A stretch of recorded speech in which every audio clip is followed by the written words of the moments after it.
దొరా. ఈ దస్తావేజులపైన సంతకాలు పెట్టు. ఏమి కాగితాలయ్యా ఇవి? ఇవి నీ భూమి దస్తావేజులు. అప్పు కట్టడం నీ వల్ల అయితలేదు కదా, అందుకే నేను ఈ భూమిని జప్తు చేస్తున్నా. సంతకం పెట్టు. అయ్యా అయ్యా ఇలా అనకండి అయ్యా. ఈసారి పంట మీద మీ బాకీ ఎలాగైనా తీర్చేస్తా. ఎందుకు పనికిరాని ఈ భూమితో నువ్వేం చేస్తావు?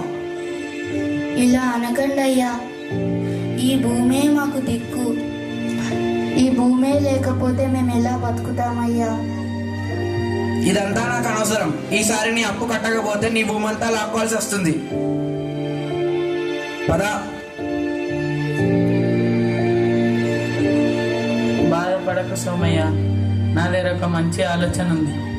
మనం పట్టణానికి వెళ్తే ఏదో ఒక కూలి దొరుకుతుంది. ఇక్కడనే ఉంటే మన బతుకులు మారవు. ఇలా అనుకోకు రాములు. మనమే ఇలా అనుకుంటే ఈ జనాలందరూ ఏమి తిని బతుకుతారు? ఒకళ్ళు తినాలంటే ఇంకొకళ్ళు పండించాలి కదా. మనము నమ్ముకున్న ఈ నేల మనల్ని వదలదు.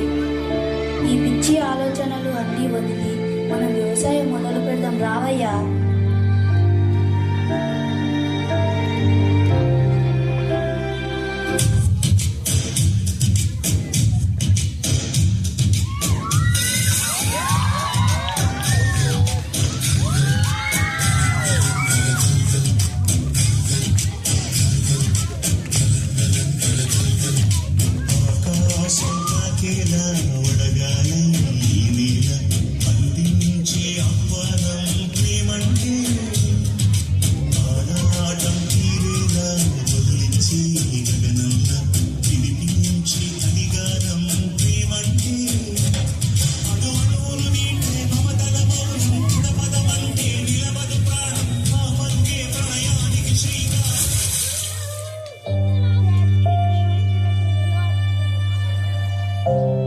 పోయినసారి కూడా వర్షాలు పడలేవు సోమయ్య.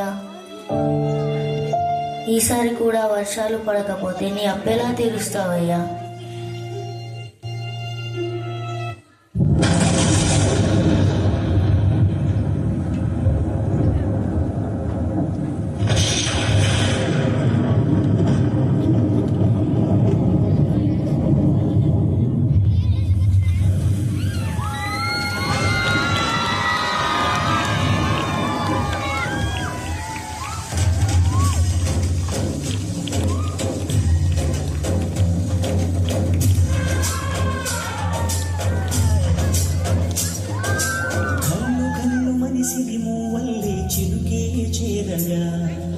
జల్లు జల్లు మని పులకింతల్లో పుడమే పాడగా, కల్లు కల్లు మని సిరిము వల్లే చిలుకే చేరగా, జల్లు జల్లు మని పులకింతల్లో పుడమే పాడగా, అరిగిల్లు ఎత్తి కరి మబ్బు మానవాడాని నిలువెల్ల మనసు పడగళ్ళు నాకి కడగళ్ళు తీరని చడివాన చాలతో ఈ వేళ జన జీవితాలు చిగురించేలా కాలసీమలో ఈ వేళ రతనాల ధారలే కురిసేలా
చూడు ఆర్తనాదమాయే గొంతు కోసుకుంది ఆకలి.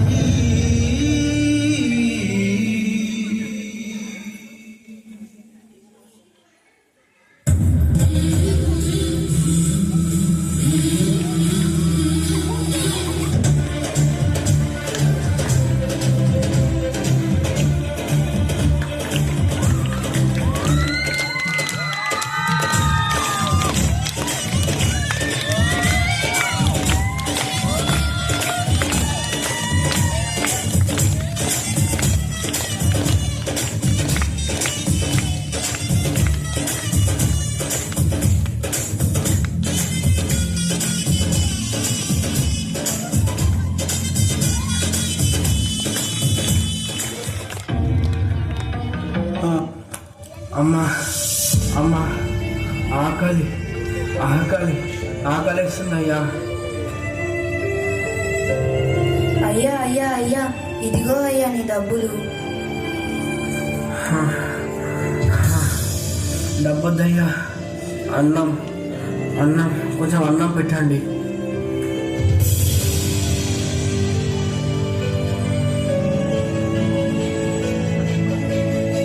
నన్ను క్షమించు సోమయ్య, ఇన్ని రోజులు డబ్బున్న అహంకారంతో నిన్ను చిన్న చూపు చూసిన, నిన్ను చాలా బాధ పెట్టినా.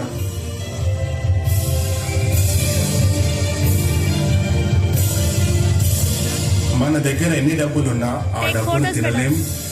ఆకలిని తీర్చేది తిండి గింజలు పండించే రైతు మాత్రమే.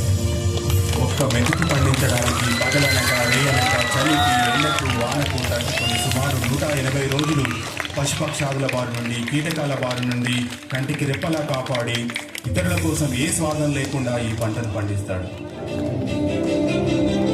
పంట పొలాలు రియల్ భూములుగా మారకుండా ఆ రైతులకు అండగా నిలవాలని ఆశిస్తుంది. సేంద్రియ ఎరువులను వాడుదాం, రసాయన ఎరువులను నిషేధిద్దాం, ఆయుష్ను పెంచుదాం, చెట్లను పెంచుదాం, పరిశుభ్రమైన గాలిని పీల్చుదాం.